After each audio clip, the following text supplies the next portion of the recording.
Hot off the presses. Hot off the presses, ladies and gentlemen. I just now left the movie theaters.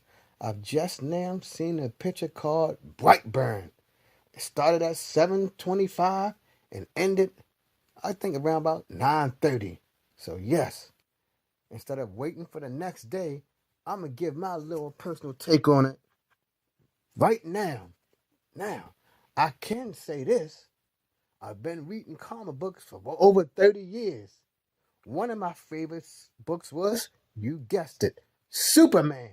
So, just by me knowing the ins and out of Krypton's last son, I'm definitely qualified to make a comparison of this movie and the legendary superhero who's basically over 80 years old. In this little review, I'm going to try to the best of my abilities not to give any spoilers. Many channels, they open their big mouth. They don't give you the chance to go see the movies. But since I'm an educator, yes, I'm an educator, I can break it down so I don't have to reveal every last detail. I can actually think about what I'm going to discuss. Like when I present a lesson to my students, I sit down and plan. So I've planned my discussion. In this discussion, I want to go over 3 categories. When aliens come to Earth, that's not a spoiler, because you all know Superman is an alien, and a young man in this movie was an alien. I want to talk about his family life, the young boy named Brandon, and Clark Kent family life. Then I want to tell you his power sets, how he's similar to Superman and how he's not similar to Superman. So let's begin. Number 1, aliens coming from another planet. I watch the Sci-Fi Channel a lot, ladies and gentlemen. It talks about if aliens come to Earth, what would they do? There are basically 2 scenarios for an alien coming to Earth. Number 1, they can say, surprise everyone, I'm an alien. I'm coming right to your Earth so everybody can see me. People in Africa know I'm here. People in Australia know I'm here. People in the United States, Japan, China. I'm just letting you all know I'm coming in. I'm a party crasher. It's that type of alien. The alien party crasher who say, look, I'm showing up. If I'm coming from another galaxy or another solar system, I'm coming to Earth. I already got superior technology. So if you want to fight me, don't even think about fighting me because I will win. Your race, the human race, can barely get off the planet. Barely. And when we get off the planet, all we can basically accomplish, from what I know, we can barely get to the moon. Therefore, if the aliens come and crash the party and let everyone know that they coming to crash the party and making a grandstand announcement, there's nothing we can do. For the most part, because I don't know if an alien come here, we don't know if they can survive the Earth environment.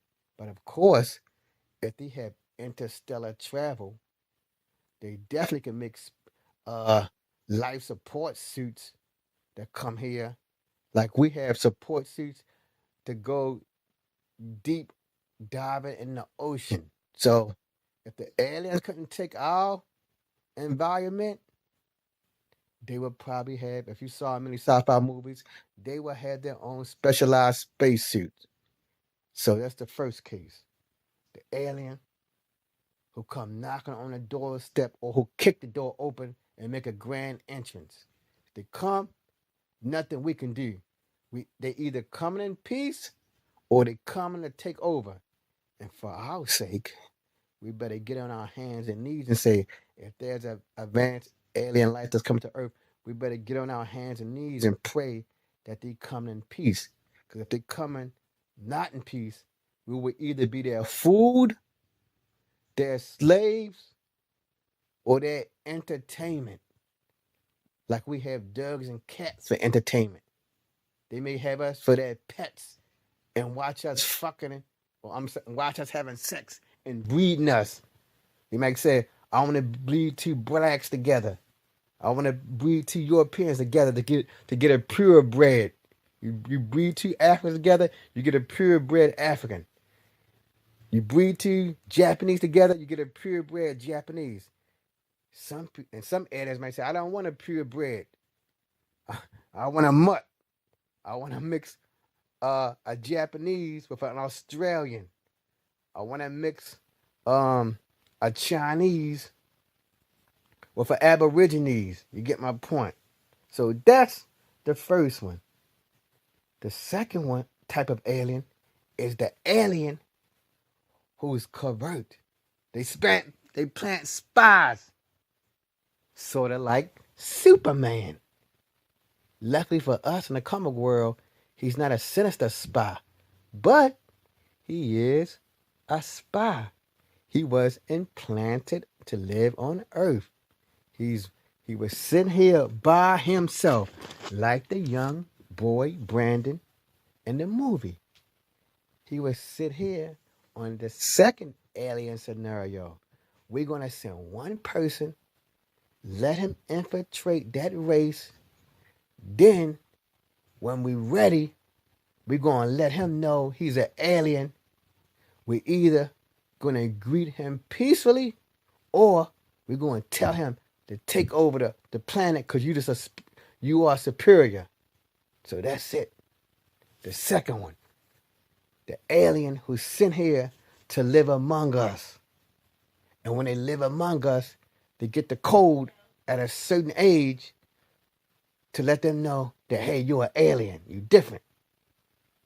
They even can get a friendly message from their long-lost planet, or they can get a takeover message from the long-lost planet. And again, I'm not giving no spoilers.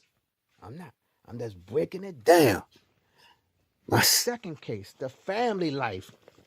Everybody know from a 5-year-old to an 80-year-old, Clark Kent was loved and nurtured by the Kent family.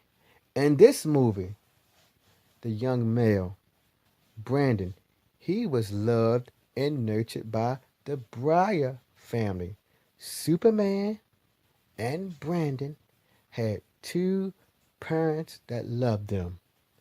But eventually, when they got that code from their alien species, Superman went his path and Brandon went his path. You got to know, you got to go to the movie and see what sent Brandon down his path. Because as you saw in Superman, from the age of 0 to preteens, he was a loving young boy. The same applies to Brandon. From an infant to his preteens, he was a loving young boy. But since you know the movie about an evil version of Superman, you know something must have happened to send the young Brandon down that dark, sinister path. But, like I said, so I'm not going to give you no spoiler and tell you what triggered him. You must go and see Brightburn and give Hollywood their money. Go see it, and you will see what triggered him to go down his decrepit path. My third and final point, yes, the young Brandon in the movie, he has similar powers to Superman. But as I stated, since I was reading Superman for 30 years, since I was a 10-year-old to up until the age of 40s, I have a deep understanding of his power sets. Brandon in this movie, as you saw in the commercial, so I'm not getting a spoiler, you saw that he can fly. You said he had a level of invulnerability. He had the heat vision. And he had a level of speed. But in my opinion, ladies and gentlemen, Superman, he is far superior to the young male in Brightburn. Here's my first reason why.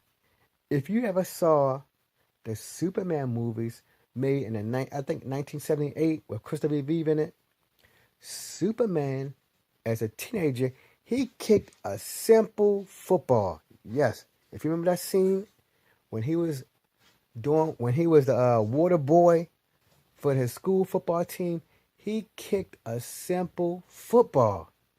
The football, from what I remember, I haven't seen a movie in a couple years, but from what I remember, that football never returned to Earth.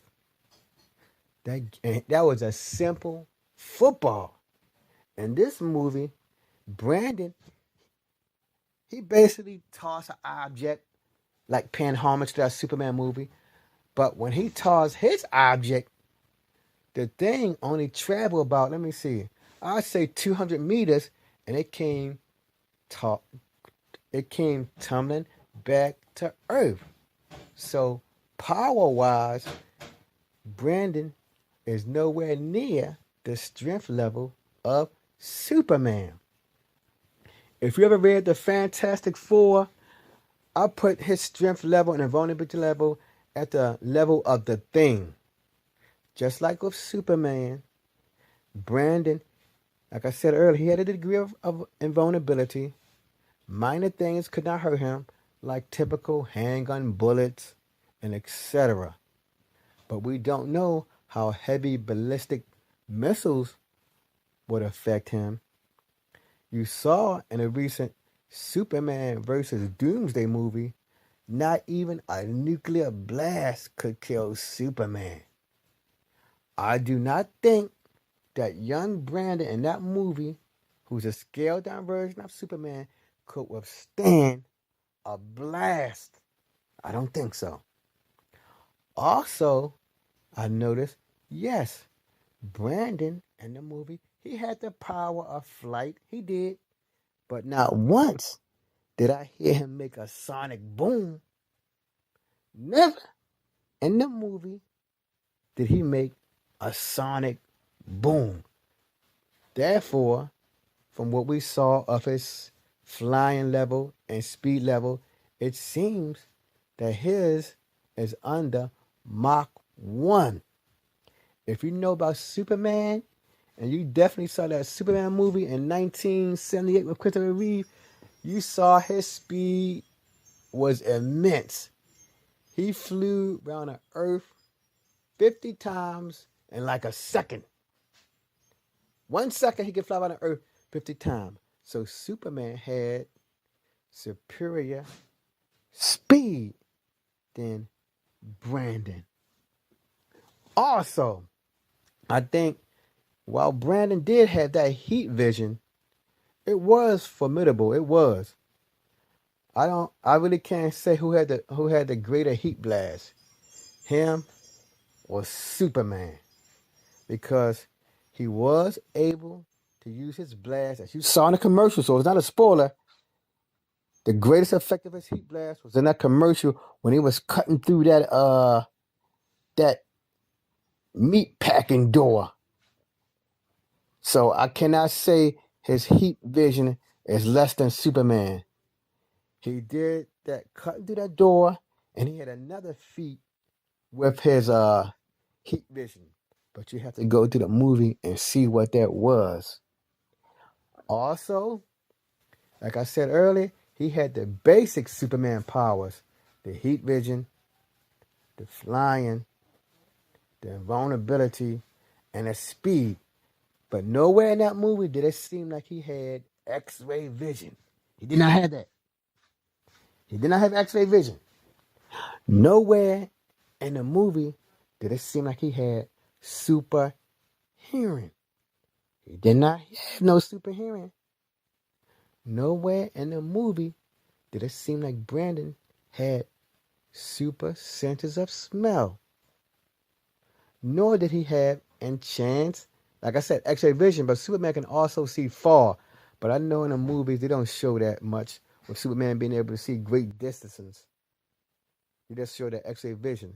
But I said Brandon did not have the X-ray vision. He did not have the super hearing. He did not have, I forgot the other one. He didn't have X-ray vision, super hearing. And like I said, the vision powers being seen far is minor. But I said he was aware of certain things, though. He did have quick reflexes. So, so if he can move at super speed, you better have some damn reflexes. So, like Superman, he did have reflexes, but Superman may have superior reflexes. So, that's my take on a movie, which I just now saw roughly 30 minutes ago. If you like my review, ladies and gentlemen, please give me a thumbs up. If you have any comparisons to make between the young Brandon and Superman, please leave a comment. If you're already a subscriber and would like to be notified immediately when I upload additional content, please click the bell button. If my 2 cents, my insight into the movie was beneficial, you're looking helpful without giving massive spoilers, please share this on Facebook, Instagram, Twitter, G+, Vimeo, or basically, ladies and gentlemen, any social media that tickles your fancy. Thank you for stopping by, and I advise you, go see the movie Brightburn. I believe it's rated R because it do got some gory scenes in there. So remember, don't take your little 5-year-old or 10-year-old to see the movie because you remember it's an evil take on Superman. So it's a rated R movie. Thank you all for stopping by and have a wonderful day and enjoy the movie Brightburn.